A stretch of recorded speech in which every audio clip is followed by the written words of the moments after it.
Magandang gabi po, mga kabikay. Ako po ulit si Boy Capre at welcome po sa ating Barangay Capre.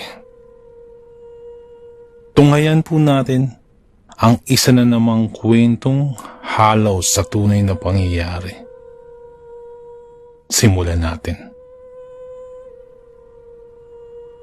Mahina at maingat kong niyugyug ang duyan, kung saan mahimbing na natutulog ang nakababata akong kapatid. Wala si inay rito sa bahay dahil lumawas ito sa bayan upang alagaan si Lola na may malubhang karamdaman. Ako lang at ang 8 buwan na kapatid kong lalaki ang naiwan dito. Matagal na rin kasing wala ang tatay ko. Sa makabilang bahay naman, may kasama naman kaming ibang kaanak namin. Subalit nung panahon nito, kami pa lamang dahil may inaasikaso lamang sa bukid sila tiyo, ang mga kapatid nila nanay.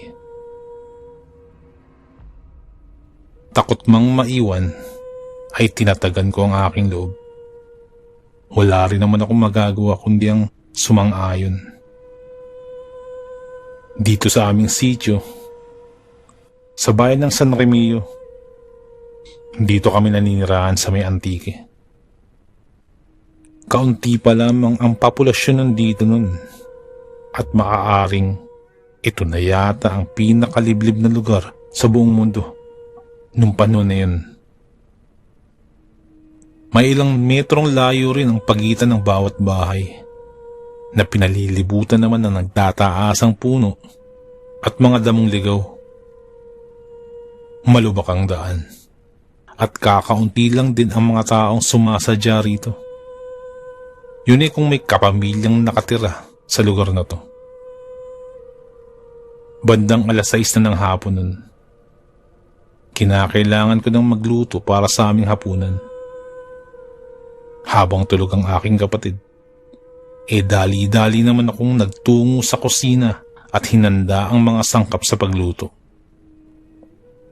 Hindi rin kami karangyaan kaya nagtitiis sa pagluluto gamit ang panggatong at 3 malalaking bato na nagsisilbing suporta sa kalderong isasalang. Habang abala sa kasalukuyang ginagawa, may boses na tumatawag mula sa labas. Kaya itinigil ko muna ang ginagawa at sinilip kung sino yun. Ano pong atin? Agad kong tanong nang matanaw ang matandang lalaking nakasombrero na may dalang bayong sa kanang kamay. Gusot-gusot ang suot na pantalon nito at kupas na rin ang pang-itaas. Mahaba ang maputing balbas, pati na rin ang buhok. Nakatayo ito, malapit sa aming bakod. Maaari bang makahingi ng tubig, iho? Mahina nitong saad. Oo naman po, nakangiti kong tugon. Bumalik ako sa kusina at kumuha ng isang basong tubig at saka binalikan ng matanda. Laking gulat ko nang naroon na siya sa tapat ng pinto, nakatayo. Nasa bakod pa po kayo kanina, hindi po ba? Kinakabahan kong tanong. Dumiretso naman ang tingin ko sa nakasarang pintuan ng bakod. Inayos nito ang suot na sombrero bago sumagot. Pasensya ka na, iho. Uhaw na kasi ako. Ganun po ba? Eto po, uminom po muna kayo. Iniabot ko sa kanya ang isang baso ng tubig at inanyayahan siyang maupo. Ngayon ko pa lang po kayo nakita dito. Tagasan po kayo? Saka ano pong pangalan ninyo? Sunod-sunod kong tanong. Papunta sana ako ng Belison. Ngunit eto't naligaw ako. Mukhang napadpad ako dito sa lugar ninyo. Sagot nito. Kumunot ang noo ko sa kanyang isinagot. Imposibleng mapadpad siya rito sa lugar namin kung doon naman ang punta niya. Sa tansya ko, ay kilometro ang layo niyon mula rito sa amin. Parang ang layo po yata ng pupuntahan ninyo. Parang imposible pong mapadpad po kayo dito. Napakamot ito sa ulo. Alam mo naman, iho, na kapag tumatanda minsan hindi ko na alam ang daang tinatahak. Alinlang ang sagot ng matanda. Kinabahan ako sa kanya. Kasi kung iisiping mabuti, napaka-imposible talaga ng sinasabi niya. Ganun po ba? Patangutang sagot ko. Kikilatisin ko pa sana siya sa mga tanong nang makaabot sa aking pangamoy na parang may nasusunog. Naku, yung niluluto ko, saglit lang po Tarantang sabi ko at dali-daling tinungo ang kusina. Nasampal ko ang sarili nang makitang sunog na nga ang karne na iuulam ngayon na siya rin kahuli-hulihang meron kami. Nako, paano na to? Sunog yung ulam namin. Wala na akong nagawa at isinalang muli ang kaldero at maglulugaw na lang. Nagtitimpla ako ng gatas para sa kapatid. Nang bigla akong maalala yung matanda. Manong? Tanong ko sa hangin nang hindi ko na ito makita sa inuupuan niya bago ko ito iwanan kanina. Manong? Andyan pa ba kayo? Lumabas ako at nilinga ang paligid. Dahil sa madilim na rin ay hindi ko ito nakita. Umalis na siguro yung matanda. Mahinang usal ko. Bumalik ako sa kusina. Pero bago yun, madadaanan ko muna ang silid kung saan naroon ang aking kapatid.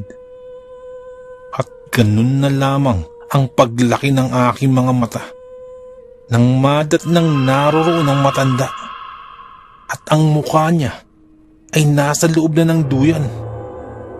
Makikita rin ang anino ng kapatid kong nagpupumiglas. Ano pong ginagawa niyo? Mabilis akong kumilos at itinulak ang matanda palayo sa kapatid ko. Sino ba kayo? Galit kong tanong. Kinarga ko na ang kapatid ko na ngayon ay umiiyak na. Iyo, huwag kang mag-isip ng masama. Kanina kasi umiyak ang kapatid mo. Abala ka sa kusina kaya nagkusang loob na ako at nilapitan ko ang kapatid mo at inalo-alo. Paliwanag nito. Umiyak? Di sana narinig ko po. Di naman umiyak Sino po ba talaga kayo? Ano ba talagang pakay niyo sa amin?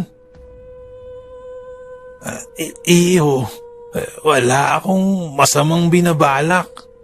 Malumanay nitong sagot. Mabuti po. Lumabas na lang po muna kayo. Lumabas nga po kayo. Sigaw ko rito. Nakayuko itong lumabas ng silid. Naiwan naman akong pinapatahan ng aking kapatid. Sa kabilang banda ay hindi na matahimik ang kalooban ko sa pinapakitang kilos ng matanda. Hindi ko talaga malaman kung ano nga ba ang pakay nito at kung sino talaga siya. Lumipas ang ilang minuto at nakatulog muli ang kapatid ko. At maingat ko itong ibinalik sa duyan. Paglabas ko ng silid ay nadatnan kong nakatulog sa inuupuan ang matanda. Pinagmasdan ko siyang mabuti. Bukod sa bayong at sombrero niya, ay wala na itong dala. Pero ang kaba ko ay hindi pa rin humuhupa. Kinukutuban ako sa kanya. Isinara ko na lamang ang pinto ng silid ng aking kapatid at humakbang patungong kusina para maghapunan. Nasa kalagitnaan ako ng pagmuya nang may bigla na lamang dumako sa bubungan namin. Napatayo ako sa gulat. Sumunod na ang tunog ng pagpagaspas ng mga pakpak. Napalunok ako sabay tingala sa parte kung saan may dumapo. Ngunit hindi ko pa matukoy kung anong nilalang yun. Sumunod na umihip ng malakas ang hangin. Dahilan upang ang mga bintana ay magbukas-sara. Nakapatay rin ang lahat ng nakasinding lampara. Binalot ng kadiliman ang kabuuan ng aking paningin na sinundan ng nakapaninindig balahibong tunog ng pintong dahan-dahang binubuksan at saka isinara ng malakas.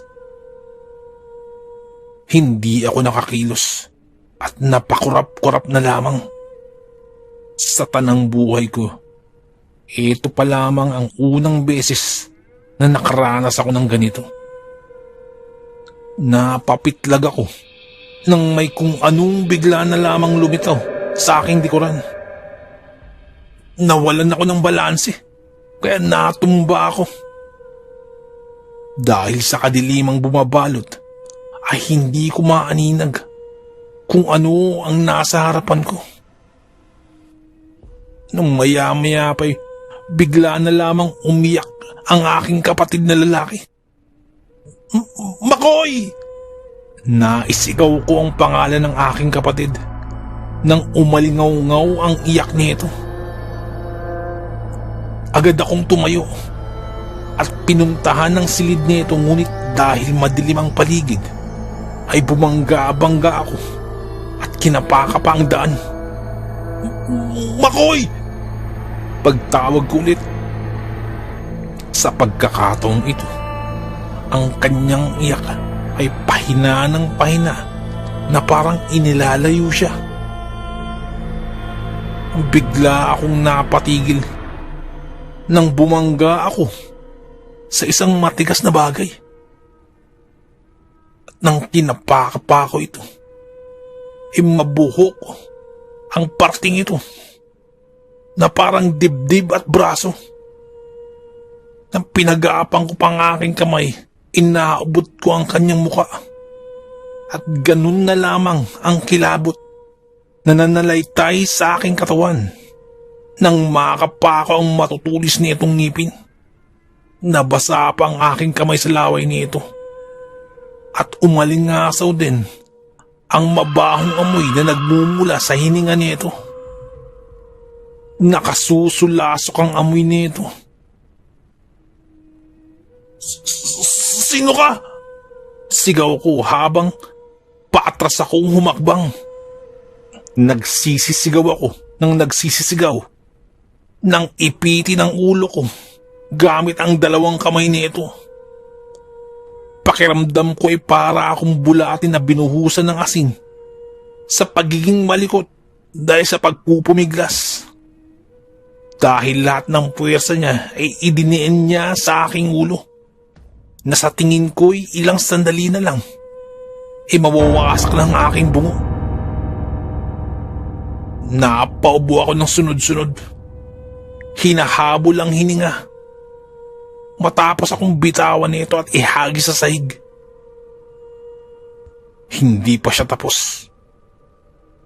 Muli niya akong inakay patayo at walang kaalinlangang inihagis ako sa ere. Napadaing ako sa hapding naramdaman sa aking tiyan. Pagkapa ako'y nag-uunahan sa pagdaloy ang dugo. Mula sa kung saan, may liwanag akong naninag. At doon ko lang nakita ng malinaw ang kinakaharap. May malalaking pakpak. Mahahaba ang kuko. Matutulis ang mga pangil at mabukang katawan. Kahit may tinamo kong sugat sa tiyan, pinilit kong makatayo. Subalit, muli rin akong natumba. Pakiusap!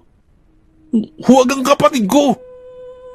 Humahagulgul kong pagmamakaawa. Iyak na ng iyak ang kapatid ko, habang pumapakawala naman ng nakabibinging tawa ang nilalang na yun.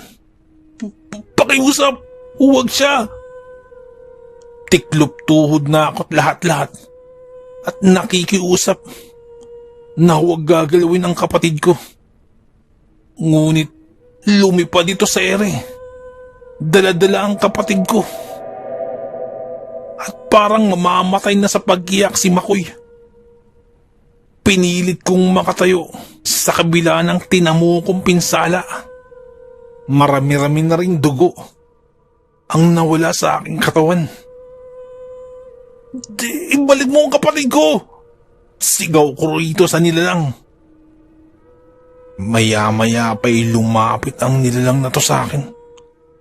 Gamit ang kanyang kuko, ay hiniwa nito ang aking pisngi. At dahil doon ay nagsisisigaw ako at naibaluktot ko ng sarili sa kakaibang sakit na nadama. Sino ang gusto mong mauna? Ikaw o ang kapatid mo? Salita nito at nang iangat ko ang aking muka sa nagsalita, ay ganun na lamang ang galit na aking nadama, dahil yung matanda kanina ay siya yung bumibiktima sa kapatid ko ngayon. Napakawalang iya mo! Dinampot ko ang mga bato sa aking paanan at pinilit kong ibato sa nilalang sa aking harapan. Pinilit kong batuhin yung matandang lalaki na yun dahil sa galit ko. Siya yung nakituloy sa bahay kanina. Tama ang kutob ko sa kanya sa simula pa lamang.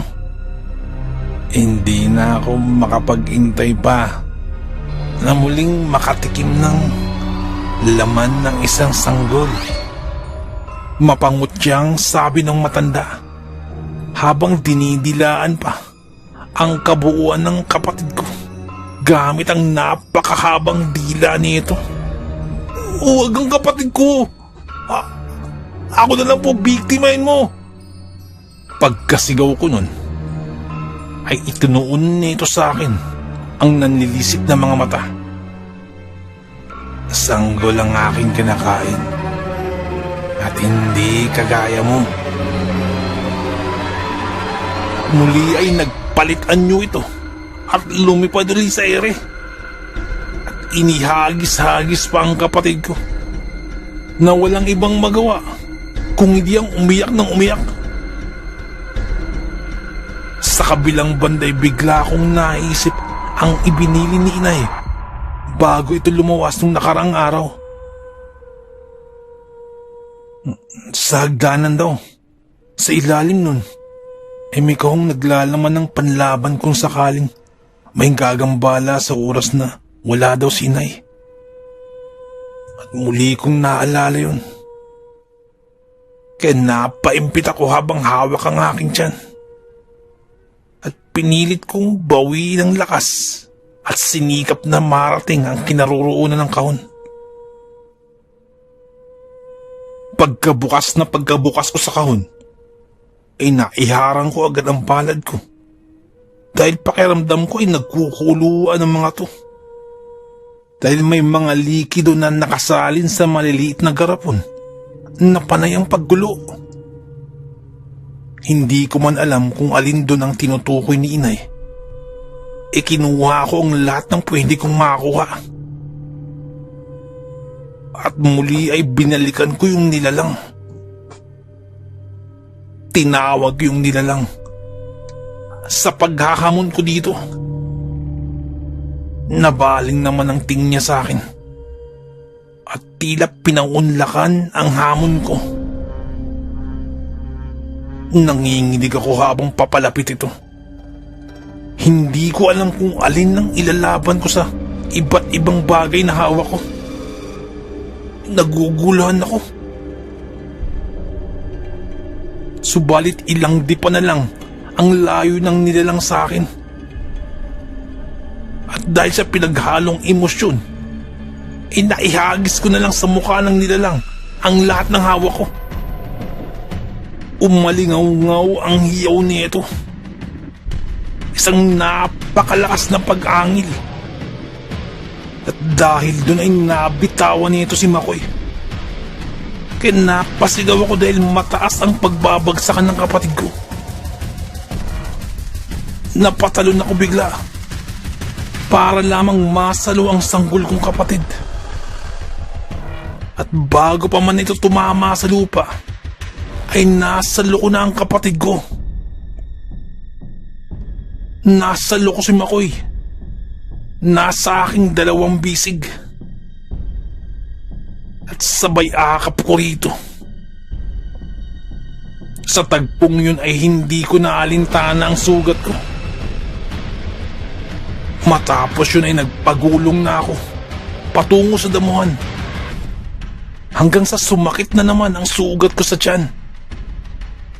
Nagkubli muna kami ni Makoy sa mga nagtataas ng damong ligaw. At sa di kalayuan, ay rinig ko ang nilalang na pumapalahaw sa sakit. At panay angil ang nililikha nito. Tana Makoy, andito na si Kuya. Aloko sa kapatid ko habang pinapatahan ko ito.